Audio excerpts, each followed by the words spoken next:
All right, so I go by multiple names, but usually I go by Melissa, and I'm known in my community as Melissa Tutti. I'm the godmother of my house, and if you don't know what that is, should I explain that as well? So this comes from ballroom as the queer art form or queer community, queer culture, born in the last century in the US, New York, 1970s, 80s, 90s, depending who you ask, specifically and what you consider to be the beginning of it. Our community is known for its art forms of voguing. However, it's not just that. We are also known for our communities and our community building and the way that we form families. We form chosen families called houses that are commonly competing in balls, in events, but it goes beyond competition. It goes into personal life and private life. This is your support system, and I am known to be a part of that. So I hope that is helpful. Otherwise, I'm a very social person. I do a lot of things, both professionally and in my free time, both volunteering and, once again, professionally. I am a language teacher. I am a community builder. I am an activist, because everyone is, if you're a part of a minority. I am queer, recently so, but 3 to 4 or 5 years, I think. I'm a lot of different things. So I guess depending on what the conversation we're having, I will have an experience to explain or express or something to relate to. So, yeah.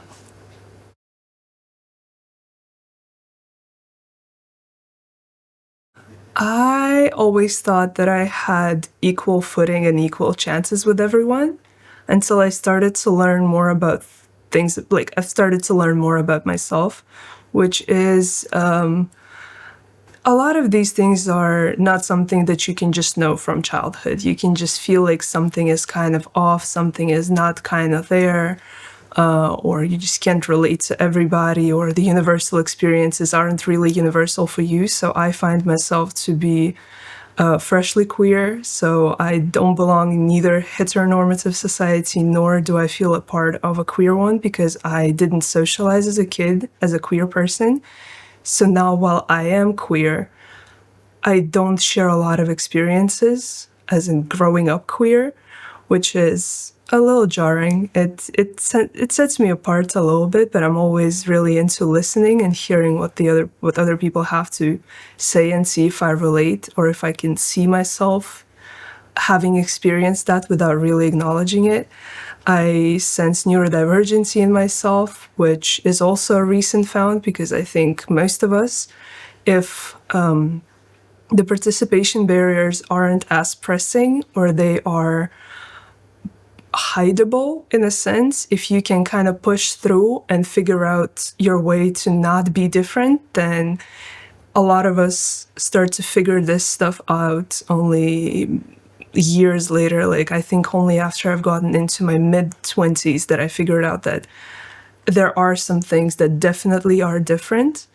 And there's also a lot of stuff that has to deal with the inability of getting a diagnosis. So everything that you find out about yourself is just your own delusion, in a sense. I wouldn't say delusion as a medical term, but more of a metaphor. So there are things and times when I feel like I just can't relate, that I'm just not a part of the audience, and there is nothing really that I can do about it. However, yeah, like that's why I struggle to answer questions like this, because to me, participation barrier is a, like, what do you count as a barrier? Do I feel it to be a barrier, or does everyone else feels like I can't contribute to the conversation the same way that everyone else does?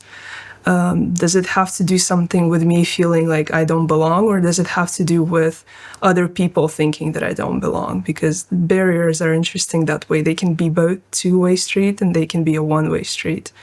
Recently, I've also, I think, started to understand the depth of just ableism, I guess, considering that I have been recently, for supposedly a short period of time, but still going.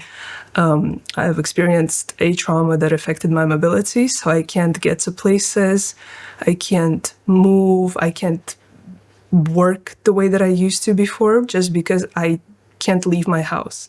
So, and while this is not usually a part of my everyday experiences, I think it opened my eyes to a lot of things that I didn't think were my participation barriers. But then you think about it and you see that they were always there. It's just this experience that I'm currently going through is highlighting it.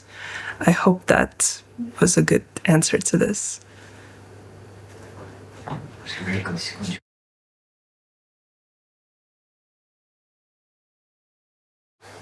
I think that moment is every day. I'm not gonna say that. Well, most of the time, people don't really try to understand anyone. We are just busy living our lives. But it comes in conversations with strangers or people you're trying to get to know. And I've recently come to a realization that I have to explain a lot of things about myself instead of just letting people experience them, because it creates misunderstandings on the go. I have to explain why in my house this is my seat, but everyone else can sit wherever they want, as long as it's not my seat, right? And it's not just because I like that chair, it's because I'm uncomfortable everywhere else in my own house. Right? It comes with the fact that I have to mention to people that I can't look them in the eyes when I'm talking, because I generally don't keep good eye contact, and that doesn't mean that I'm not interested or I'm just uncomfortable, right? I have to mention to people that I talk with my hands, and I'm a little bit not doing that here, but generally I do, because that's just something that comes from my community, and it doesn't mean that I'm trying to be like insensitive to a group of people, which I've heard before. Fascinating, but I did, right? So misunderstandings happen here and there. There is also a big part of it as passing as a woman creates a lot of misunderstandings and just miscommunication when you talk to people of a different gender who have been, let's say, brought up men. And you talk to them and you talk about like, oh yeah, I can't just go out at night and walk around. They're like, yeah, someone might rob you. I'm like, no, that's not the scary part of it. It is scary, but that's not the scariest. So you have these conversations and you figure out that, oh, there are so many things that we experience on the daily that someone else will never get to experience. And those are both good and bad things, obviously, but there are also a lot of things that this is just my experience, and yet no one will just understand it from the get-go. I will have to meticulously explain every single aspect of my personality and my action, just so that people don't get mad at me for being rude or being weird or like asking questions that they're uncomfortable with answering. But at the same time, it also, I think, usually helps me to vet people out that I don't want to see in my life. When we talk about social situations where I come somewhere to an event or something, and I've noticed that, for example, there are flashing lights that are kind of unpleasant and a little bit distracting. Thankfully, I don't have epilepsy, but society comes without trigger warnings a lot. There are times when you mention these things and then you get misunderstood because why does it matter to you? Right? So I think, yeah, it's a very complicated question. Again, very complicated questions you have there. Sorry. Yeah.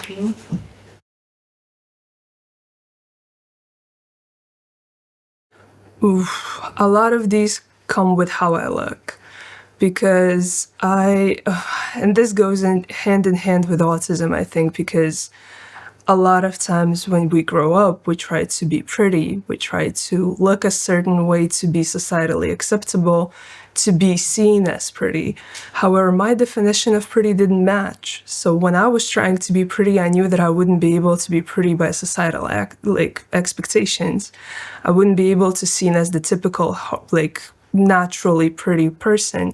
So I did all the things that I think were pretty. I dyed my hair, I got my piercings, I experimented with makeup. And what happened is that because I thought of myself as perfectly fitting in and I thought of myself as perfectly pretty, to everyone else I was weird. To everyone else I wasn't fitting in, And every old lady in the tram always did and always does give me a stink eye unless I smile or help them. Because there is definitely a moment of stereotypization when they see a tattoo or a piercings in the face, and they think, oh, this is a delinquent. This is a rebel, this is a rude person, this is a good-for-nothing youth. And I have to break these stereotypes constantly because I work in education.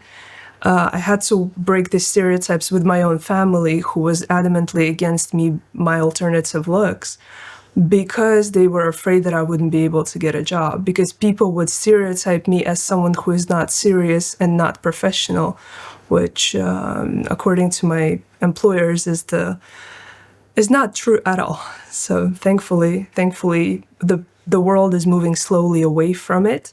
However, I am very aware of the fact that I stand out. I will be stereotyped no matter what.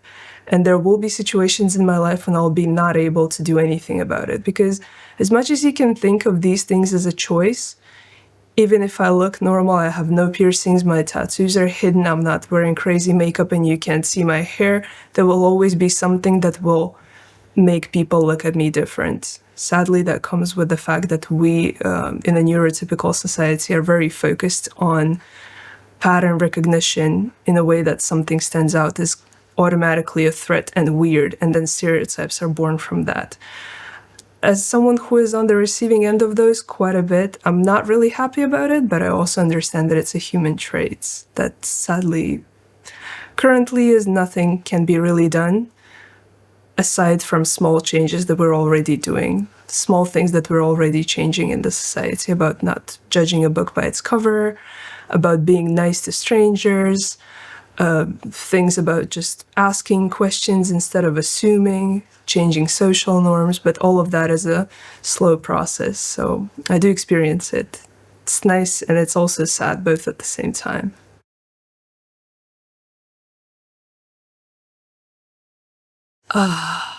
Yes, I do. Yes, I do. I'm not an expert on it because a lot of materials on diversity that I read and a lot of people and situations that come with diversity, for me, the first thing I think about when it comes to diversity, and because I consume a lot of my content in English, is always racial diversity. It is always like multicultural diversity. It is always diversity free of racism, right? And free of xenophobia. However, I think I also feel it more in my circle. I feel like people that I am around constantly they create a feeling of safety for me because I don't have to constantly explain why diversity matters and what it is. Mind you, I'm not an expert, but as someone who has internet and but some free time and a little bit of passion, we all probably would know a lot more about diversity if we cared enough. But considering that I don't come from, but considering that I am a representative of ballroom culture in here, what happens is ballroom being inherently people of color, inherently queer, inherently non-typical gender expression, right?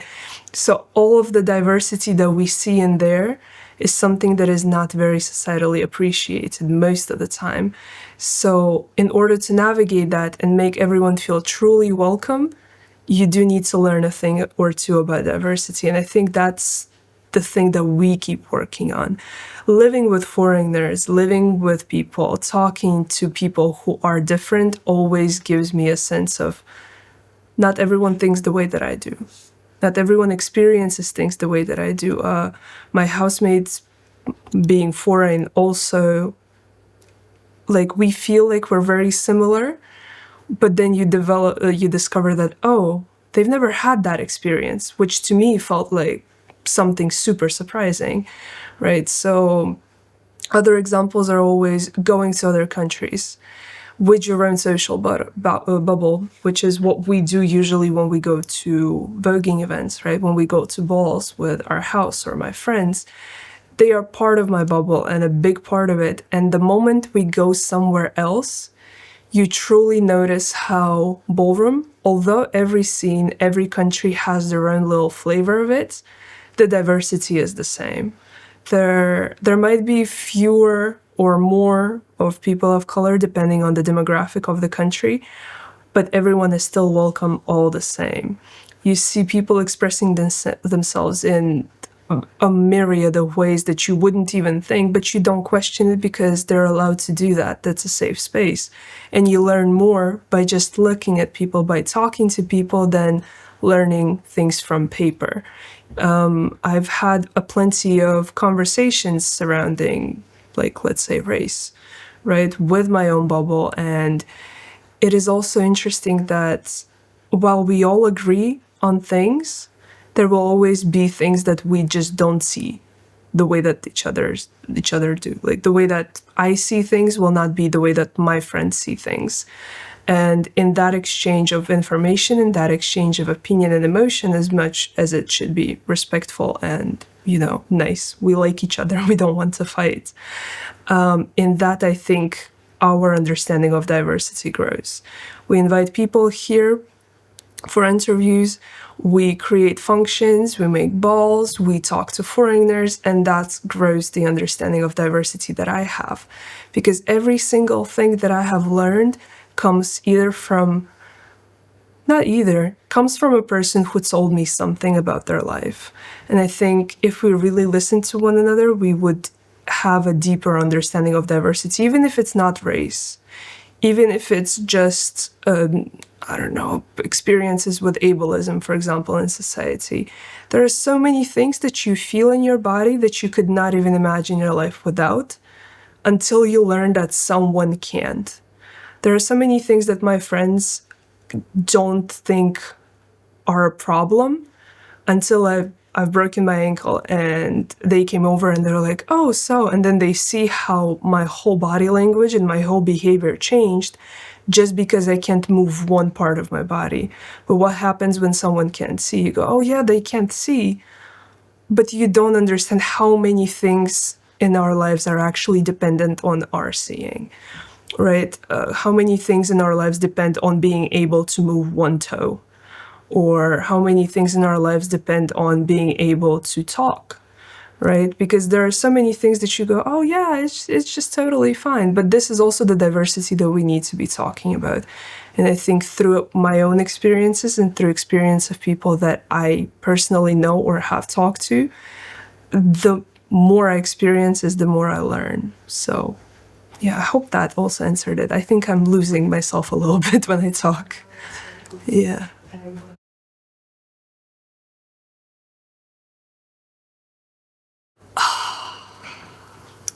I hate this question because I don't pick people for it. Because I don't. I've had kind of compared myself to people all of my life, and it never got me anywhere nice. I have people who inspire me. I have people who I look at or I have in my life, and I am just fascinated by the things that they tell me or what they do. Right? I'm fascinated by the ideas that they have and the experiences that they went through and how they changed them as a person. And I have those people, right? I have people I deeply respect, people that have given me much more than I could give them back ever. But at the same time, I don't think I have a role model. I do have a way of growing that I've been trying to follow for years. And I think my role model would be someone who I, at the moment, would be happy to meet. Right? So I've been thinking about it as a person that my teenage self would appreciate having around. The person that my teenage self could rely on. And now that I'm getting closer to my 30s, I'm going like, maybe that would be someone who, let's say I reach my 40s and I'll look back and I'll be like, I became the person that someone like me when I was younger would have needed. And someone who would have been helpful, someone who would have been nice. And oh my God, I'm crying. I'm so sorry. But yeah, that is about it. Hope that was somewhat helpful. Thank you. Good. Thank you very much. You're welcome. Is that it? Yes. All right.